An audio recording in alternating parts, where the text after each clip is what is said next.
morning. I am so proud to be here on Farmers Appreciation Day. We're at the First Baptist Church in downtown Dublin, Georgia, and we are with Mr. James Malone, and he is the president of the Lawrence County Farm Bureau Association. Welcome. Thank you for speaking with us today. Thank you. Thank you for being here.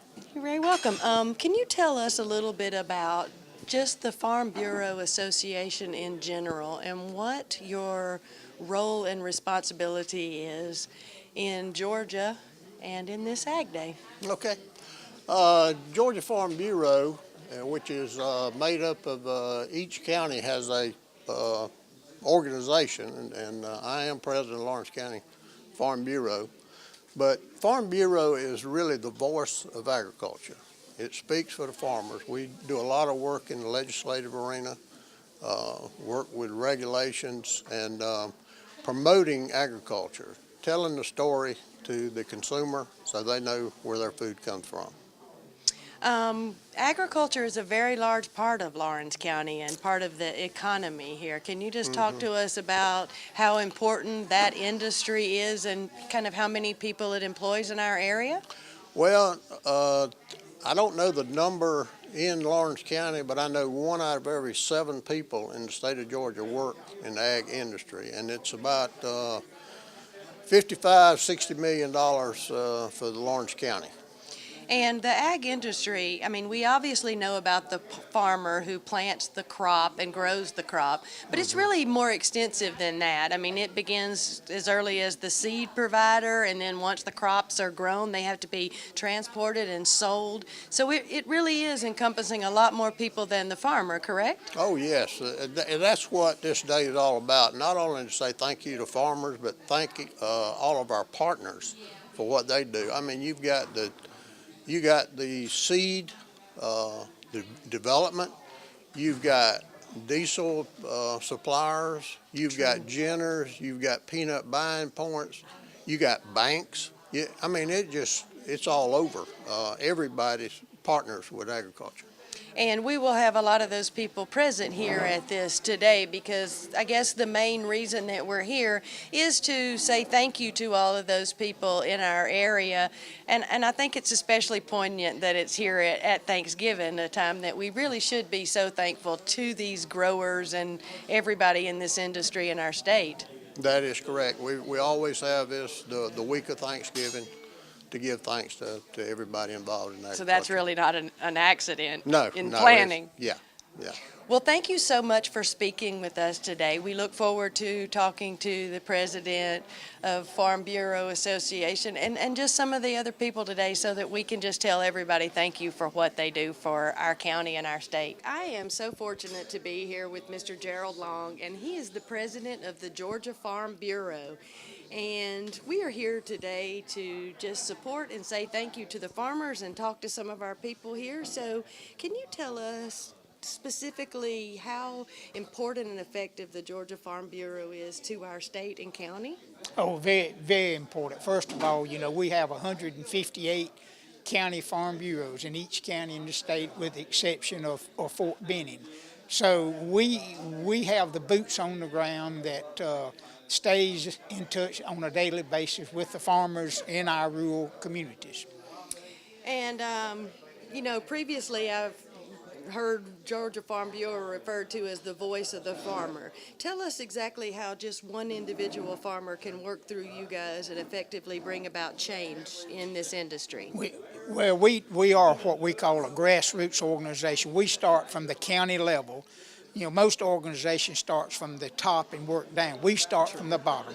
When an individual has an issue or a concern, they come to our local county farm bureau board and they present their issues with us, and that county board then sends in a resolution to our state organization. And each October we have what we call our policy development meetings, and that's where the counties send in their resolutions.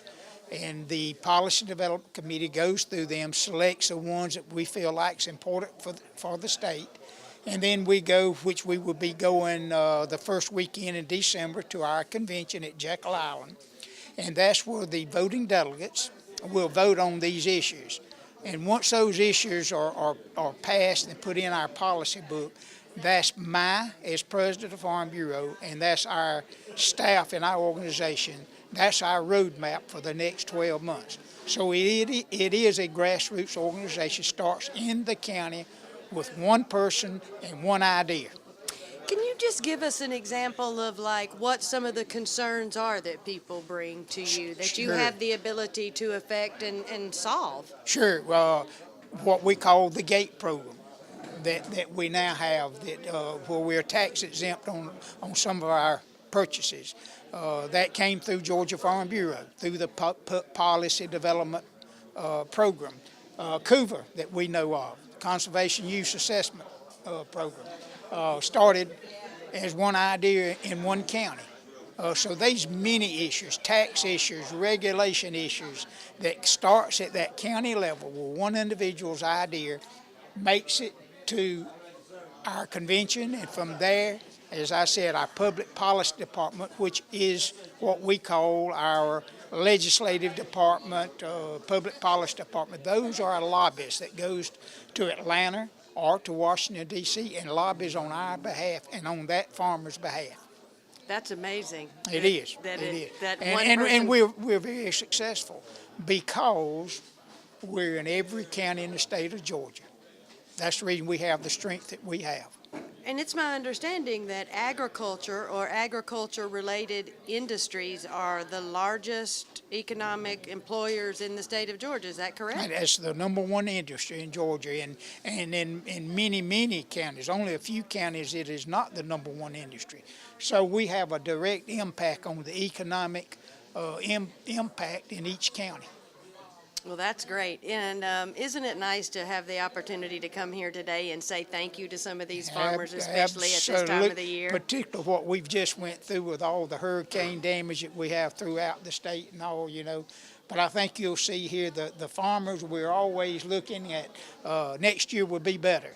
And that's what keeps us striving to do a better job each year in agriculture. Well, that's great. Thank you so much for Yes, speaking ma'am. to us today, and I really look forward to this event. It's an honor to be with y'all today. It is. Thank you so much. Thank you. We are here with Erin Parker, and she is one of the extension agents from the University of Georgia.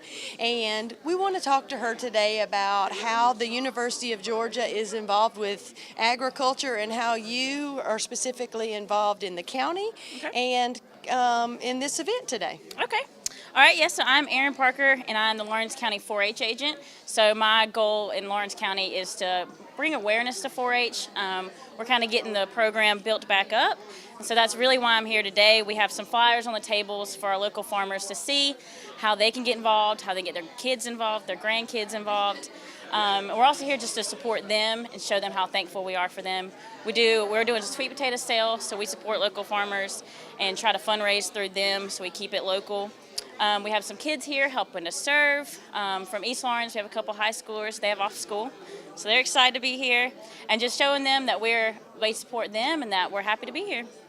Because we really are thankful to the farmers. Yes, we are. And they probably allow you a lot of opportunity within your job to like just perform the activities. You probably have to have places to go and people to see and get the children involved. Yeah, we've had a lot, especially through livestock. That's what our kids are mostly seeing, ag. But we have tried to get some more ag awareness through the elementary schools. And since we don't have FFA teachers in the elementary, I'm in the 5th grade classrooms. So I try to take on that ag awareness just a little bit, have some farmers come in. We're doing some water classes and like farm to fork classes in March. So hopefully get some local farmers. Like I said, we like to support them by fundraising. We do onions and sweet potatoes through our local farmers. So we're always here to support in any way we can get them involved. And I imagine it's probably important to get interest in these young kids at an early age because to just interest them in farming and know, how economically important it is in our state and maybe to continue on that legacy on their own farms. Yeah, it's definitely, so UGA, we have a big ag program that's kind of dwindling and that there's a huge market for jobs like that kids just aren't aware of. And so making them aware of the job market and that they can go into something, you don't have to be just a farmer. There's plenty of people that can work on farms or, help in that industry. So making them aware of those jobs. and also just getting them involved in ag awareness, knowing where their food comes from, and seeing the farm to fork, so seeing it, the whole process of the industry is what's important to me.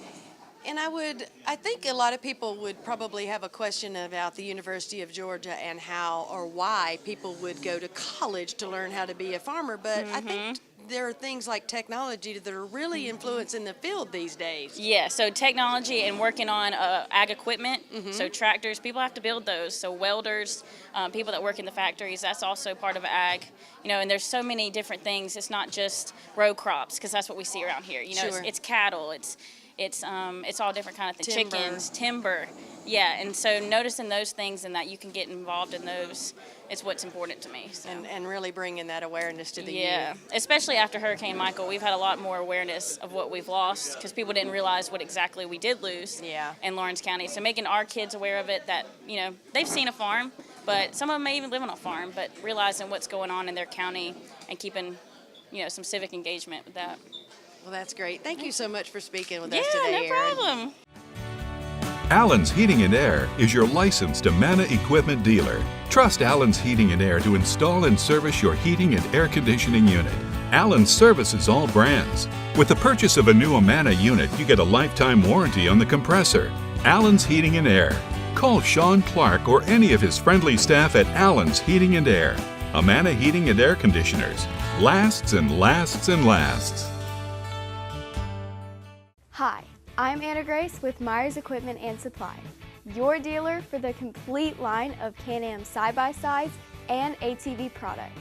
For hunting, farming, or riding the trails, Can-Am has the models you need.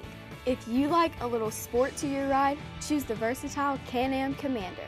With the best-in-class power and versatility, this side-by-side features the essentials that change the off-road landscape. Industry-leading performance, precision-engineered handling, and rider-focused design are all on display every time you hit the throttle. Come into Myers Equipment today and see the full line of Can-Am ATVs and side-by-sides.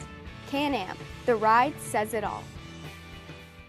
We're gonna go ahead and get this luncheon kicked off, and we're all have so much to be thankful for, and we want to start this luncheon off by giving God thanks for all He does for us. And I want to call on the pastor of Dudley Baptist Church, Brother Billy Doggs, to come up and give the invocation. Good to be with you today. I appreciate this opportunity. I will mention that Cody Lord told me that just come and preach about 45 minutes, that'll be fine. So if this is too long, just see Cody afterwards. I did want to just mention a couple of things. In the world that we live in the waters that we're having to navigate, we're in need of being committed people, committed to high ideals, committed to living good, strong, moral lives. One of the things that Jesus Christ did the best was He was a master teacher, and He used visuals. He had learned early on words. If we only hear the words, we usually forget those pretty quickly. But if we can visualize those things, and so that's why He connected so much of what He did with an object, seeds, or a sheep, or a fig tree, or something of that nature. He would connect whatever principle He was teaching to an object. Well, when Paul came along and Paul began his ministry, he studied the very techniques that Christ did. In his first attempt to have a disciple, Paul worked with young John Mark, and that was a miserable failure. John Mark bailed out on him. He needed John Mark to be committed to go all the way to the end, but he didn't. And so he learned from those things. So when his second disciple came along, which was Timothy, he began by teaching him the truths and the concepts, and he started using visuals with Timothy. And in that second session that he had with young Timothy, he said, I need you to endure. And you need to endure like a soldier. You don't need to be double-minded. You need to be single-minded. Don't get entangled with the things of the world, but be single-minded. But you need to endure like an athlete. You know, you need to compete with the rules. Keep the rules, but keep that crown, that trophy in mind, and that'll keep you on track and keep going the way you need to go. But he also said this, you need to endure like a farmer. And a farmer has got to work hard. And he says you need to endure like a farmer, because there's one thing on the mind of the farmer. It's not the watering, it's not the fertilizing, it's not the planting, it's not killing the weeds and the bugs that motivates the farmer. Paul said, Timothy, the thing that motivates the farmer is the harvest, because he gets the first tomato. And he said, let that drive you, that there's going to be a harvest in the work that you've been called to do. This month represents an anniversary for me. There's several anniversaries you go through, weddings and ministry call and all kind of high school graduation, college graduation. 50 years ago this month, I was a young upstart preacher from Covington, Georgia. I was 19 years of age. And at that point, I had complete knowledge. It's amazing how that after that I went way downhill. But I knew everything at that point.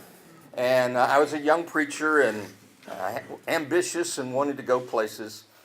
And I remember getting the call from a buddy of mine. He said, you've been invited to speak at the Capitol, the governor's capital in Atlanta.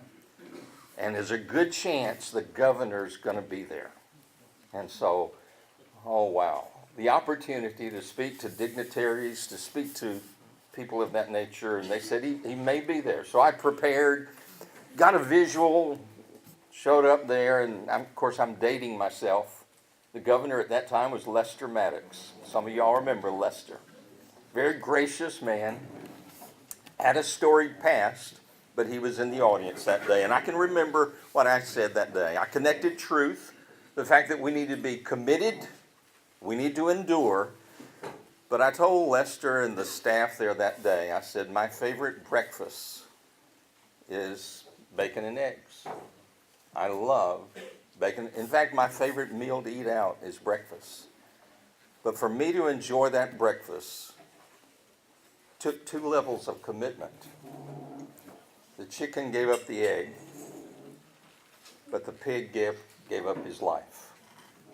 As difficult as our world is to live in today, my question to you, and to walk away with this visual, what kind of commitment level do you have? Do you have the chicken level? Are you willing to lay down your life for the principles that make this country great? That's the challenge I have for you today. Let's pray. Father, we come to you at this season, Father, that we call Thanksgiving. But to be honest with you, Lord, as much as you have blessed us, I don't know why we don't just declare it all year long. Thank you, thank you, thank you. Thank you for the little simple things of air to breathe, a warm house, a warm bed, food to eat, friends that we fellowship with, organizations that still stand for freedom, the flag, America. Thank you, Father, for organizations like this. Guide us in the waters that we have to navigate right now. Seems like we've never seen a period of time where there were so many hidden objects underneath the water. And so, Lord, we need you and we need your guidance. Help us to face life with the supreme level of commitment to make it happen.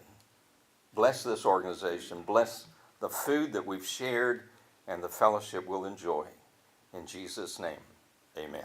Well, good afternoon. It's good to be with you. I hope you enjoyed your meal, and we can thank farmers for that, and ranchers and agribusiness people. I want to give us an update on farming this year, but I want to came across a saying when I was looking last night and this morning. Once in a while in life, you need a doctor. a lawyer, a banker, or maybe a preacher. But every day, 3 times a day, you need a farmer. So keep that in mind.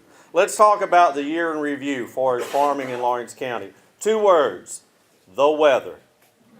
I think we'd all agree if you had been on the farm, whether you be a cattle person or whether you be timber or any kind of an agriculture, you'll see. In January, we were cool to cold as far as the weather. The small grains looked great. Everything was on task, ready to go, looking like a good crop. February, we got real warm. We had some warm weather in February, and then suddenly March came in and it got cold again. April was kind of cool, and we got started planting corn, and we started even having some cotton and some other items going in. But in May, what happened in May? It got wet. I went on vacation for a week, came back, and it was flooded. We had, some people said I should leave in August too, but anyway, that's another story. But with that, but it was wet. We actually had fields that were actually standing in water. We have farmers in this room who lost crops in May because of the water standing in the field.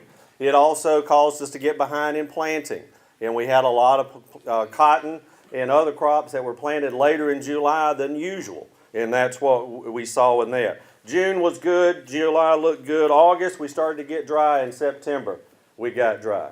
And corn harvest going on in August and September, we stayed dry, and then we all know what happened on October. About the 11th, 12th, I think it was, somewhere the 14th, 15th, somewhere in there. I looked at those, I should have remembered. But anyway, we woke up to lost power. We woke up to trees all over the place, and for our farmers, they woke up with a great cotton crop with the majority of it on the ground that had blown out due to the wind and the rain. We also saw other crops that were, we saw trees, we saw a lot of planted pines twisted and fallen. But the pecans also took a hit. And with that, we had another grower this year who lost 100 or so trees last year, and they lost another 100 or so trees this year. So again, the storm was there. November was wet. As we see, I figured up this morning for a report, 8 inches of rain that we've had since the hurricane. And with that last week, again, we're out of the fields. We can't get into them. So we've got cotton in the fields, we've got soybeans, and we even have peanuts still in the field, and we can't get it. So the weather was one of the things that faced the farmers here in Lawrence County. Some positives. Dryland corn yields were great. Peanut yields and quality have been great. We have more poultry houses being put in Lawrence County. Some of the negatives was the dry weather and the hurricane. Commodity prices stayed low and continued to be low. And also we had another dairy to close in the county. We're down now to just 1 dairy left in our county. So if you look in your program on the inside or opposite from the program, you'll see some numbers. And these are numbers from 2000 and 2017 with that. And you will see some of the farm gate value. This is what the farmers receive for their product at the gate value. And you can see some of that here, some of the ones that we highlighted. Also, one of the things I always want to point out is the average age of our farmer in Georgia is 62. So we need some young people to come along and get involved in agriculture and agribusiness. Remember, you and I eat the safest and the most economical food in the world. And American Farm Federation did a survey. They've been doing this, I think, since 1986. A Thanksgiving dinner for 10 people will be this year $49.80. And if we took that out, took inflation and put it in there, it would be around $19 if we factored in inflation, took that out. So again, we eat the cheapest, we eat the safest, and we eat the most bountiful crops than anybody. Will Rogers said this: the farmer has to be an optimist, or he wouldn't still be a farmer. The farmer has to be an optimist, or he wouldn't still be a farmer.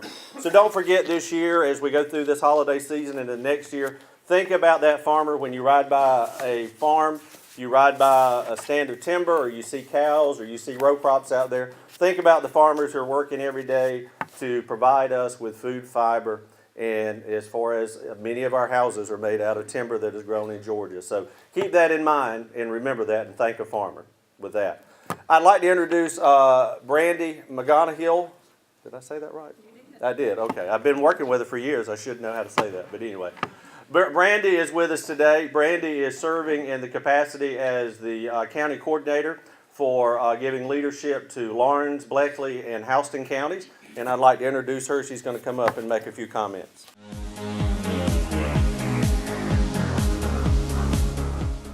Hello, I'm Darren Keene with Clements & Keene Insurance. And if you're a small business owner here in Dublin and Lawrence County, give us a call. There's several options out there, several insurance carriers, and several discounts available depending on your situation. Please come see us at the Little White House, 503 Bellevue Avenue, or call us at 272-8019.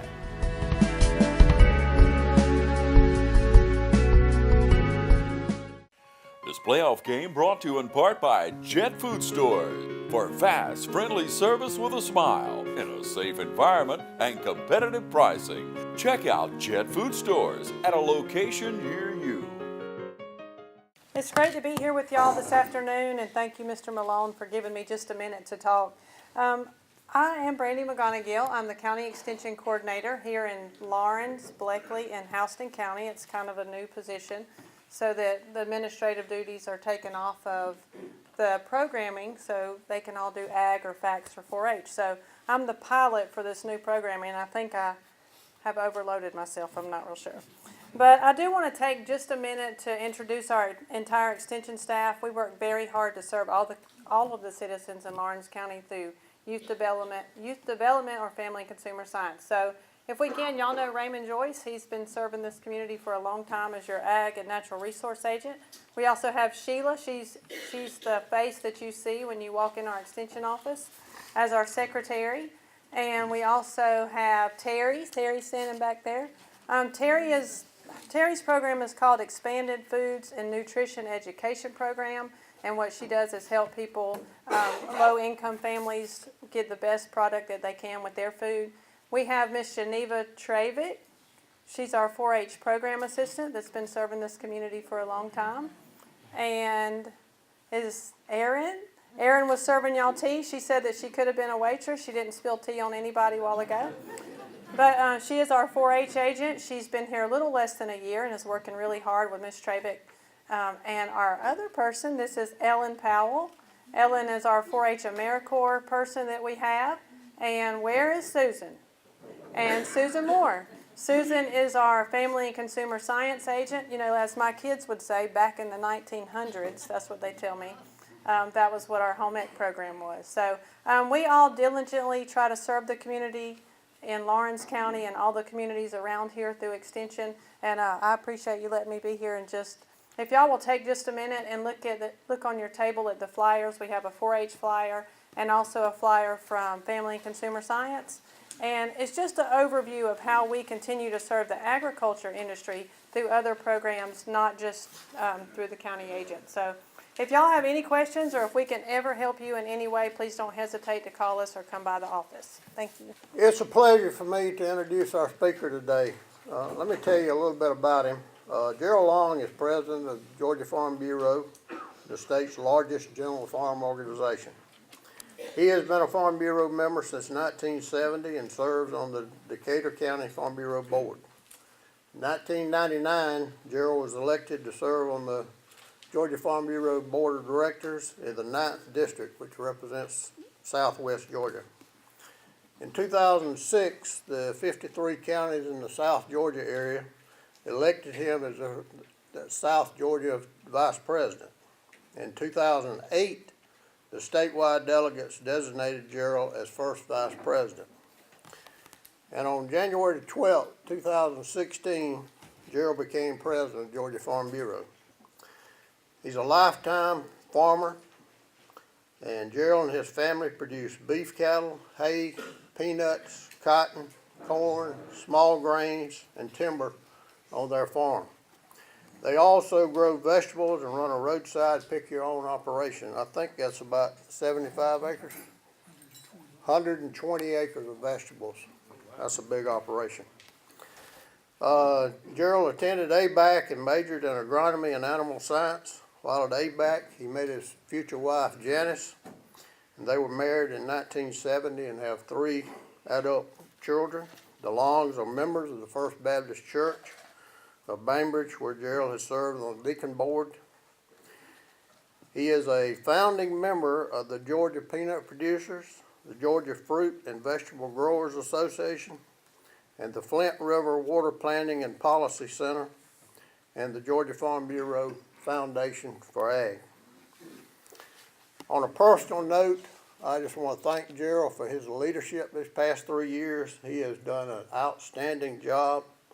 So y'all help me welcome my friend and a friend of agriculture, Gerald Long.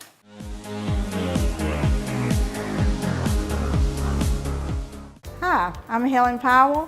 Been serving the Middle Georgia area since 1985. If you would love an exciting career, please call me. Careers in Cosmetology, 129 North Franklin Street, 272-1967. Hi, I'm Ashley. I'm an upcoming graduate from Careers in Cosmetology. It's been a wonderful experience, and I encourage you to contact Ms. Helen Powell for more opportunities. Hello, I'm Christy at Careers of Cosmetology. I've recently enrolled here and I'm excited about the opportunities that lie ahead. Hey, my name is Daphne Jackson. I'm excited to be enrolled in Careers in Cosmetology. If you would like this opportunity, contact Careers in Cosmetology. Hi, my name is Caitlin. I've been enrolled in Careers in Cosmetology for about 4 months now. I'm really enjoying it, and I think if this is the career for you, you should definitely come see Miss Helen Powell. Careers in Cosmetology, 129 North Franklin Street. Our number is 272-1967. Give me a call. It's a month of giving thanks to our customers at Dublin Nissan. Drive the Rogue Sport and save up to $2,500 off MSRP. Call, click, or come see us. Dublin Nissan, the only dealer you will ever need. Good afternoon. Certainly a pleasure to be with you. And I don't know what old James said about me, whether it's true or not, but I do appreciate the opportunity that y'all asked me to come and be with y'all. First, I want to thank you as farmers for what you do each and every day to provide food, fiber, and fuel for this nation and the world that we live in. You know, as Brother Billy said earlier, you know, we have to believe in God. As we was talking earlier, to put a little bitty seed in the ground and expect it to become a bountiful harvest. So I want to thank each one of y'all. James, I want to thank you as President of Lawrence County Farm Bureau and your board for taking initiative to recognize you as farmers and agriculture industry, and your partners, the bankers. Probably know why y'all here. Y'all probably looking for some money to be repaid. We got good news and bad news. We don't know where we're going to pay you back, but we're going to go with you one more year, okay? I think that's the way we have to look at it. But just a little bit about our organization. I'm sure a lot of you know. I saw your hands raised, the ones of you that are members of Lawrence County Farm Bureau, and the ones of you that maybe you're not, but maybe you need to be a member, because I'm going to talk to you on the reason why you should be, and also why would you not want to be a member. But you know, our organization was founded in 1937, 81 years ago, by 50 farmers in Bartow County in that area to be the spokesman for agriculture in the legislative arena. And that is still our mission today. We have two companies within our organization. We have Georgia Farm Bureau Federation, which represents agriculture and the farmers. And yes, we do have Georgia Farm Bureau Mutual Insurance Company. Now, you know, we hope all of you will buy insurance from us, but you have to be a member of Georgia Farm Bureau, of Lawrence County Farm Bureau to buy insurance, but you do not have to buy insurance to be a member. Now, we certainly would want you to, what we feel, to buy insurance.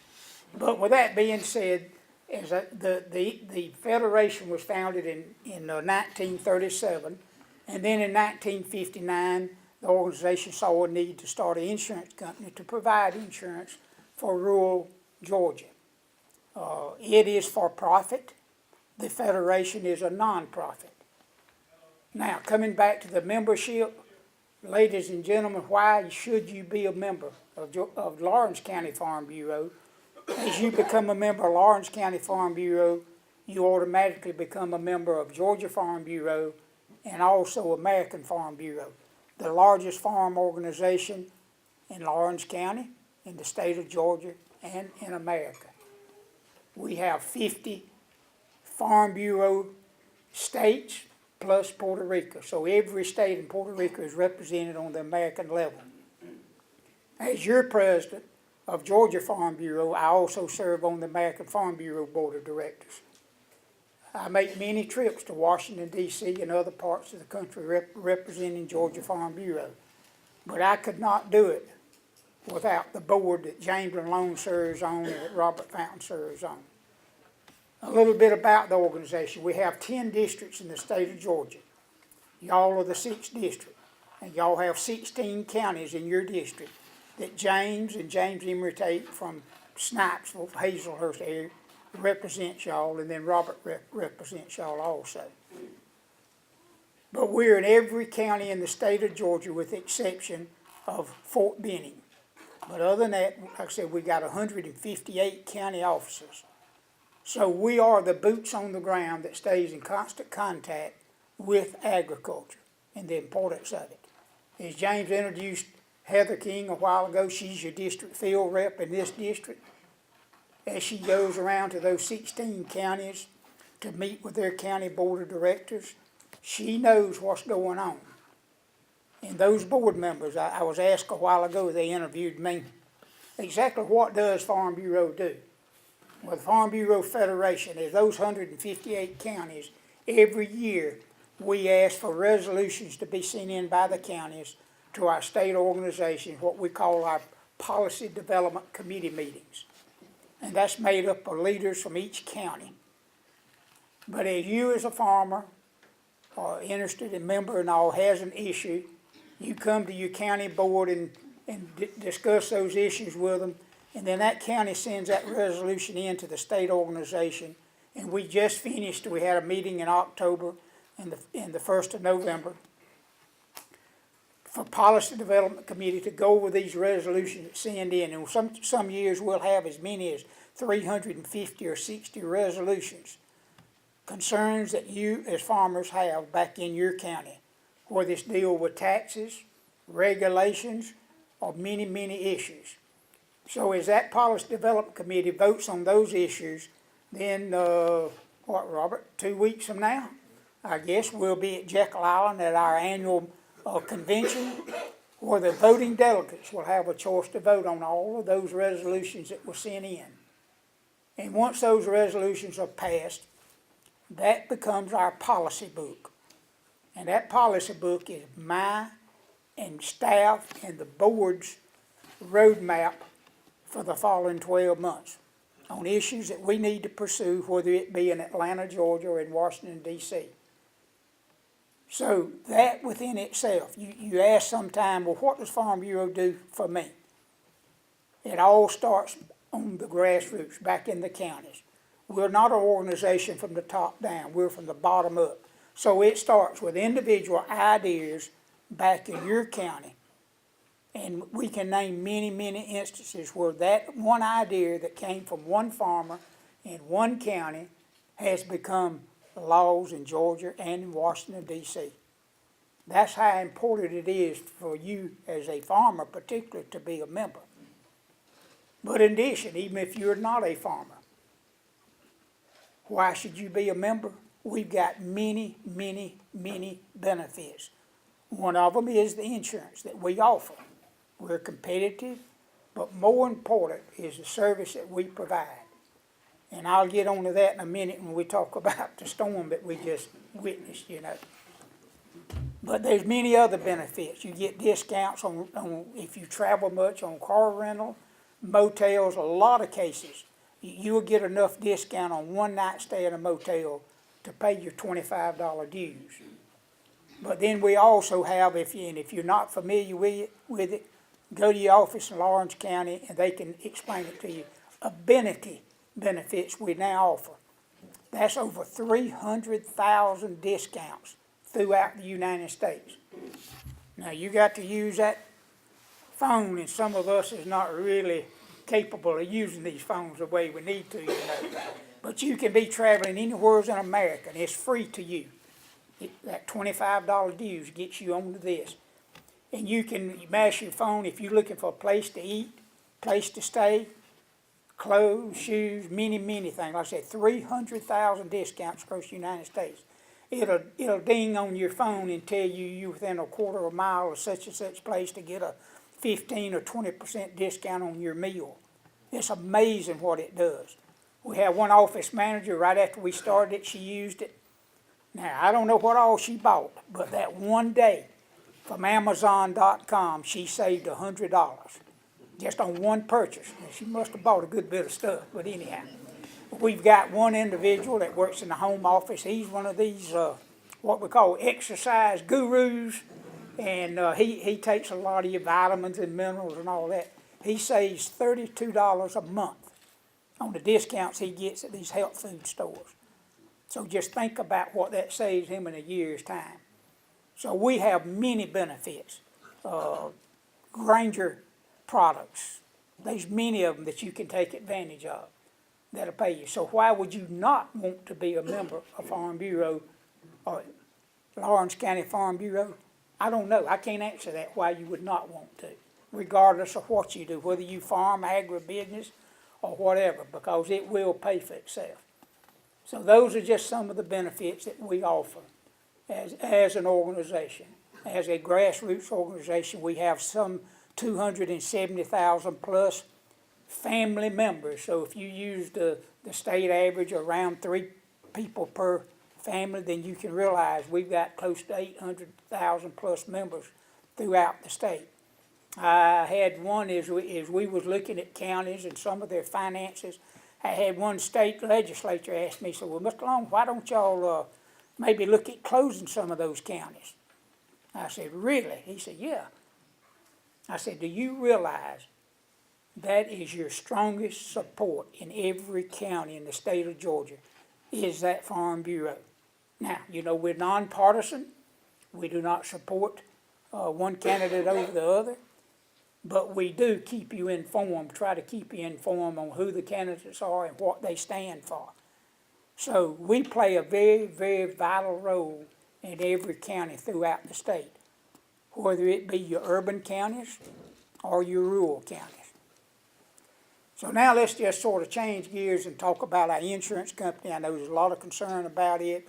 As the storm passed through, you heard James say, I'm from Decatur County, if that tells you anything. Right in the heart of the storm, right in the eye of it when it came through. Our oldest son, he's partners with me on the farm, and I could not be Georgia Farm Bureau president without him back home farming. There's no doubt about that. But the day before the storm, our daughter-in-law, Kelly, she was raised in Homestead, Florida. And when she was just a little girl, Hurricane Andrew came through down there. If you remember, it wiped it off the map. So she was very concerned the day before. And Justin, my son, told us, oh, Kelly, don't worry about it. Says, you know, when it hits the coast, it'll dissipate. By the time it gets to us, yeah, we'll get some rain and wind, but everything will be fine. Well, the next morning when he woke up, he was shook then, because there were trees all around houses and across highways and everything else, you know. It shook him, but by that afternoon, he said, Pops, you know, the sun came out and we're still here. So we got a lot to be thankful for. But as it came up through Decatur, Seminole County, and it came all the way up across the state through y'all, I think y'all had, 70-mile-an-hour winds?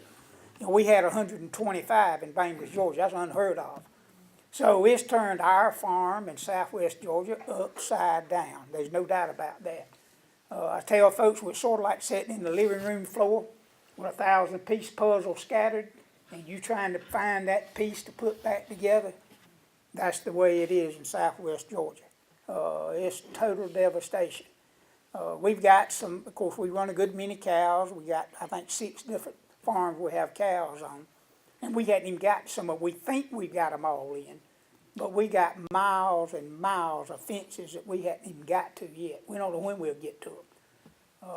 But, you know, when you look at all of that, and you look at all the damage, and of course, you know, a lot of the subdivisions are building your little pine plantations and all, and you ride by this subdivision and practically every tree is on the ground, and you may see 1 or 2 houses that trees fell on, but trees fell all around those houses. And then sometimes we question whether there's a God or not. It's amazing is what happened. And you know, we did lose one 11-year-old girl in Seminole County. She was staying on her grandmother. But when you look at that, you know, we were blessed. They're saying now that on the lower end of Decatur and Seminole County, down on Lake Seminole, they hope to have the electricity back by Thanksgiving. When you cross the line, which we're sitting right on the Florida line, when you get down south of Mariana, down Weewaw-Hitchcock, Bluntstown, Bristol, they're hoping to get their electricity back by Christmas. So it's major. Now, I've been asked the question many times, and you know, being from southwest Georgia, most of those farmers in about 4 or 5 counties, they pretty much know me personally, and I think every one of them got my cell phone number. Boy, have they called. When's the adjuster coming? What can we do? And all of that. But with that being said, they're estimating that in 5 of those southwestern counties that we have over 50, they said 1,563 center pivots turned upside down. The challenge is going to be is getting those pivots back up in time to farm, because you bankers realize the importance of center pivots. And that's going to be a challenge for them farmers to go to their lending institutions to try to get refinanced this coming year. Questionable where those systems are going to be up and running. So it's going to be a challenge for all of us in Georgia. It's got a very, very long tail on it, because as cotton gins had ramped up, had spent money even updating their gins and all, looking for a bumper crop, but we were sitting on probably the largest cotton crop in the history of Georgia. As they spent that money updating the gins, and now they're expecting maybe a third of what they ginned last year. And that's going to trickle right on down in the communities. There's no doubt about that. But this question's been asked me many times about Georgia Farm Bureau Insurance Company. How are we going to be able to handle it? Because of the board of directors, James and Robert and the rest of the board, stepping up to the plate and supporting myself and management back earlier, we do what we call a reinsurance, where we buy insurance to reinsure our insurance. Right now, we've already paid out about right at $120 million. They're estimating, the model that American Ag has ran for us, estimate between $150 and $168 million in claims for our company. We could not handle that had we not had reinsurance. We're going to be on the hook of what we call our retention of $25 million. Anything over that, the reinsurance picks up. So I can assure you, Georgia Farm Bureau Mutual Insurance Company is sound and strong. We will still, after all of this devastation, we will still make an underwriting profit in 2018, the first time in many, many years. We were sitting on the largest underwriting profit in the history of this organization since 1959. October the 10th changes things. So that my favorite religious song is One Day at a Time. You know, we only live one day at a time. So we don't know what tomorrow brings, but we know who holds tomorrow. So with that, James, thank you for what you do, for what Lawrence County Farm Bureau does, and I do encourage you. If you're not a member of Lawrence County Farm Bureau, be a member. Because there's such some functions as this, because it takes a community working together, not only in the bad times that we're going through now, but even in the good times, to communicate together, work together, support one another, because it takes us all working together to be successful. Again, thank y'all for having me. James, I appreciate it.